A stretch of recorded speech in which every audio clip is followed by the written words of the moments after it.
Il est beaucoup plus facile pour des entreprises marocaines de pouvoir vendre des services en Afrique, si on a une banque, une assurance, une compagnie aérienne. Mais pour vendre des produits finis, c'est très compliqué. Et donc, on attend la signature de ces accords de libre-échange pour pouvoir y aller. Entre-temps, et pour permettre notre croissance aujourd'hui, nous avons décidé d'aller en Europe, peut-être même en Asie.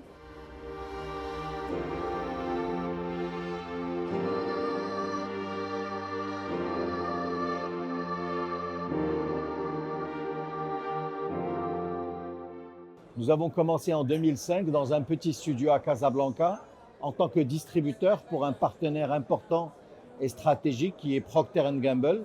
Nous avons fait un virage vers les solutions de la santé qui fait qu'aujourd'hui on est devenu le leader de l'économie de la vie au Maroc qui opère sur 3 verticaux. Le premier c'est tout ce qui est alimentation, le deuxième c'est tout ce qui est hygiène et le troisième c'est tout ce qui est solutions de santé. Donc on se positionne comme un opérateur qui apporte 200 marques tous les jours à nos consommateurs pour améliorer leur vie de manière quotidienne. Ce succès est un succès qui est basé sur plusieurs éléments. Le premier, c'est d'abord de pouvoir avoir la capacité à lever de l'argent. La stratégie que nous avons adoptée, c'est une stratégie de bonne gouvernance, de transparence qui nous permet de pouvoir bonifier nos bilans et ouvrir le capital à 14 fonds de private equity dans le temps. Ça a été une opération dans le temps où nous sommes aujourd'hui le groupe privé marocain qui en a fait le plus grand nombre d'opérations de private equity. Et on a levé plusieurs centaines de millions de dollars, nous ayant permis de pouvoir racheter des entreprises et de créer un cercle vertueux une fois qu'on les intègre, de grandir. C'est ce qu'on appelle le modèle de build and run.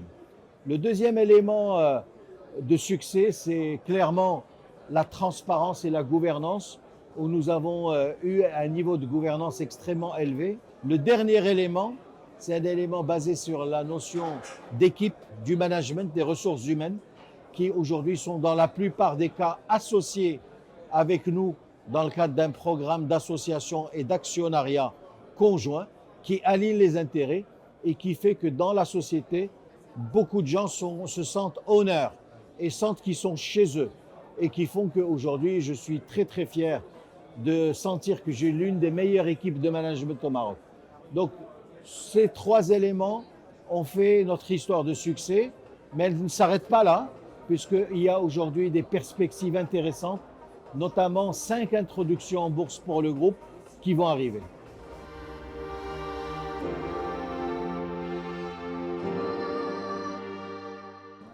Alors, comme on est un acteur de l'économie de la vie, nous avons décidé de nous installer en Europe plutôt qu'en Afrique parce que c'est une extension naturelle sur nos produits verticaux, alimentation, hygiène et solutions de santé, nous permettant de grandir et de croître.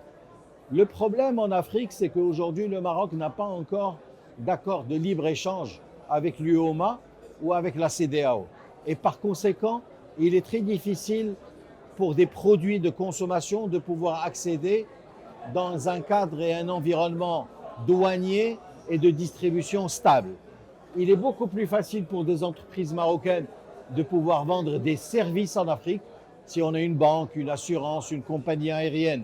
Mais pour vendre des produits finis, c'est très compliqué. Et donc, on attend la signature de ces accords de libre-échange pour pouvoir y aller.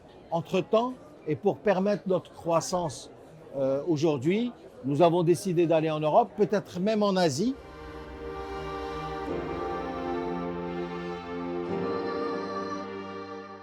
Alors effectivement, ces dernières années, nous avons multiplié les acquisitions. Nous faisons à peu près une acquisition par mois. Sur les 30 derniers mois, nous en avons fait 34. C'est un rythme qui est important et c'est un rythme où nous avons des équipes de M&A et de stratégie qui font l'ensemble du processus, qui est d'identifier les cibles, qui est de rencontrer les actionnaires, négocier les deals, la structuration des deals, faire le due diligence, déposer les dossiers au Conseil de la concurrence, lever des financements auprès des banques, faire le signing, le closing. Et donc c'est un processus qui est long.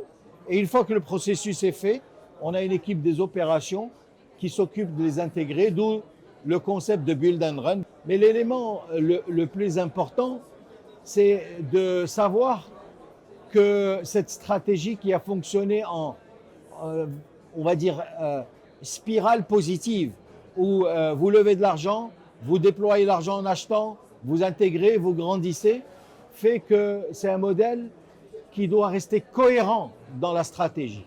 Et la cohérence que nous avons suivie, c'est de rester dans notre métier. Un acteur, un opérateur industriel, résilient, leader dans l'économie de la vie, dans les verticaux de l'alimentation, l'hygiène et la santé. Et on ne sortira pas de ces trois verticaux. Et par conséquent, cette cohérence fait qu'on va continuer à acquérir des entreprises. Et pour pouvoir les financer, notre stratégie maintenant va changer. Ce n'est plus de la levée de fonds auprès de fonds d'investissement, mais ça sera des introductions en bourse. Donc nous allons, à partir de l'année 2026, introduire une entreprise tous les ans jusqu'en 2030. Le fait d'être en bourse va nous permettre d'avoir accès au financement, lever de l'argent et de pouvoir grandir, que ce soit au Maroc ou en Europe, et pourquoi pas dans d'autres continents.